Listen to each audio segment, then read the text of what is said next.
Becca Andrews was a journalist at Mother Jones, where she wrote about reproductive rights and gender. Her work also appeared in Wired, Jezebel, and The New Republic, among others. She's a graduate of UC Berkeley School of Journalism. Last week, her book, No Choice, about the history of the right for reproductive rights in America, went on sale. Tonight, we're going to talk to her about a recent article that she wrote called Drag Panic. Becca, come on in. Hey Amber, how you doing? I'm doing well, Becca. All right. So tell me, drag panic. What's the story about that?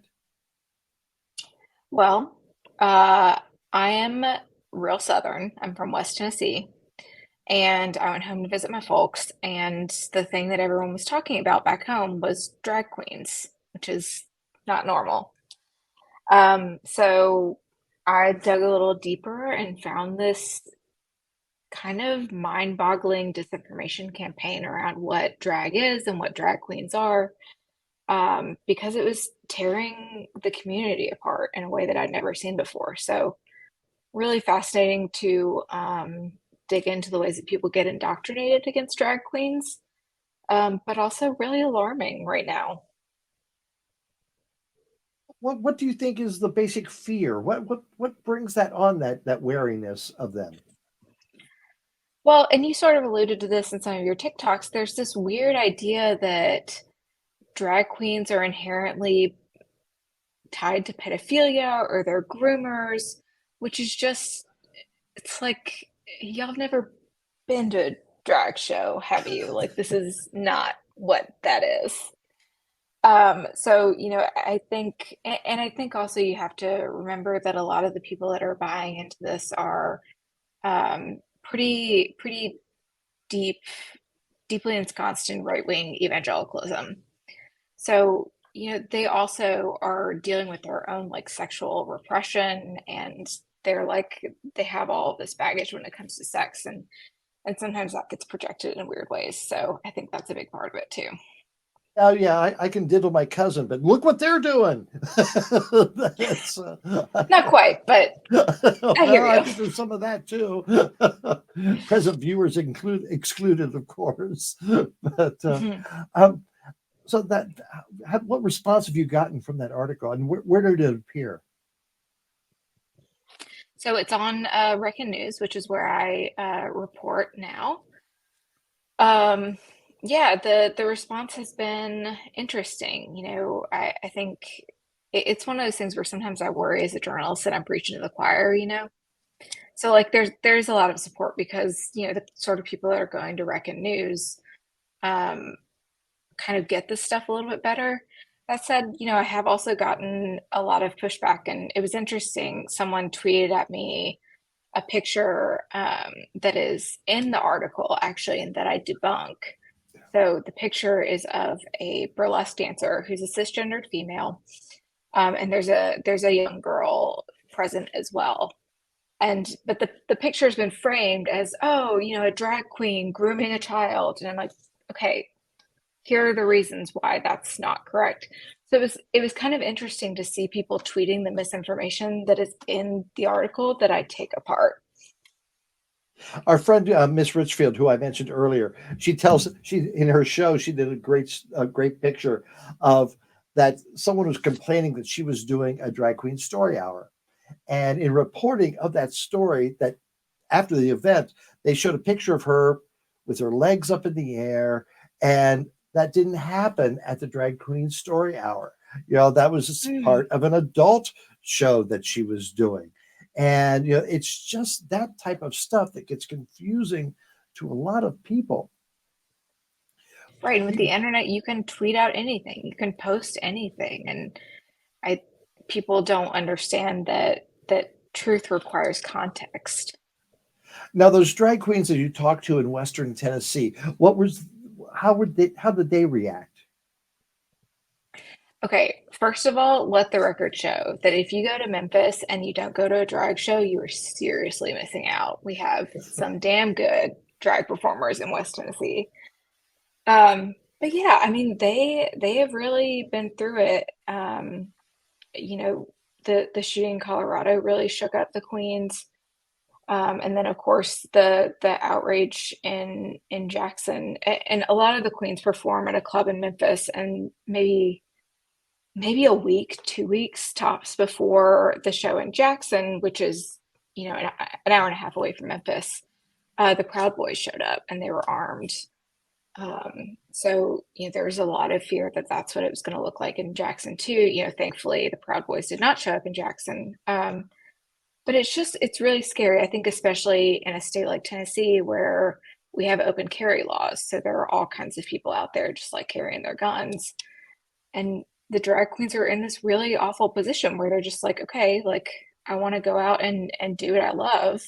Am I risking my life to do that? Like what? This is such a crazy thing to kind of have to navigate.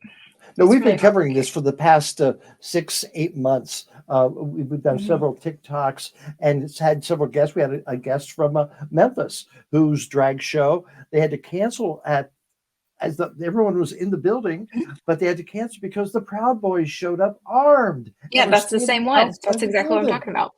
Oh my gosh, and someone tonight or today asked me, said, "Well, are you concerned here in Vermont about this?" And I go, I'm more aware now than I was, a year or two, 5 years ago. I mean, every time I hear a cracking, what a loud noise, I'm aware, and Mhm. I'm looking around more, and damn it, I don't like that.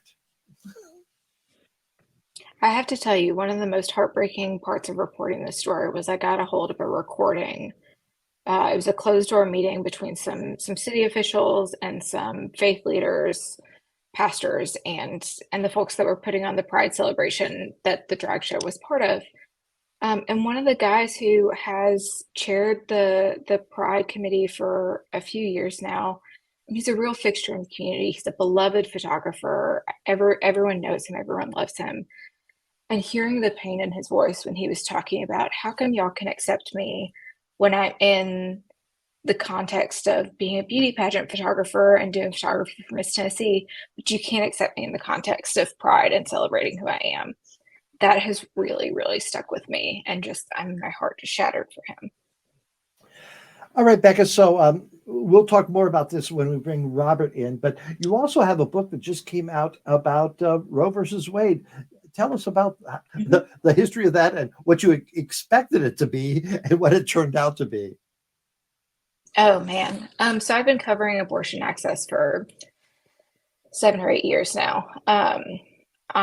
So the book covers the history of abortion in the United States and really in the world. It establishes that abortion has always been part of life since people have been around.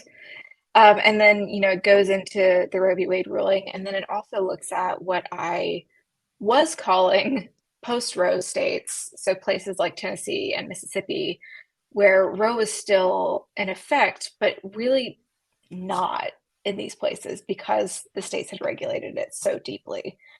Obviously, I had to change that framing once the entire country became a post-Roe country. But the book also looks at what has happened since the Dobbs ruling that overturned Roe versus Wade, and yeah, it was. I expected. It was very clear that things were going to go badly. It was very clear during oral arguments before the Supreme Court that the justices had every intent of, if not outright overturning Roe, doing significant damage to that precedent.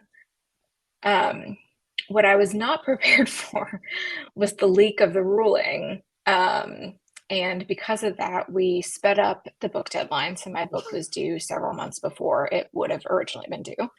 So I didn't sleep. I was just like writing on my couch, shoveling like Fruit Loops into my mouth to like stay awake. It was not my finest, cutest moment.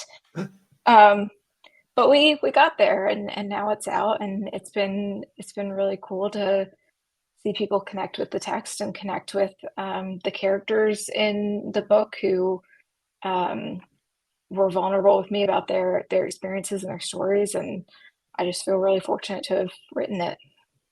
Who do you think created the leak? Oh, I don't know if am I allowed to speculate about that? I don't Oh, know. yes, you can. I kind of think it was Jenny. I don't know. If Something not her, similar. Alito. He did something. Yeah. It was either Jenny or Alito. Yeah, I definitely agree with you there. But no, let's show that book Yeah. one more time because I know many of our viewers would like to look at that. And where can they find that book? Anywhere. Bookshop, Barnes and Noble, Amazon, your local independent bookstore, which is the best way to get it.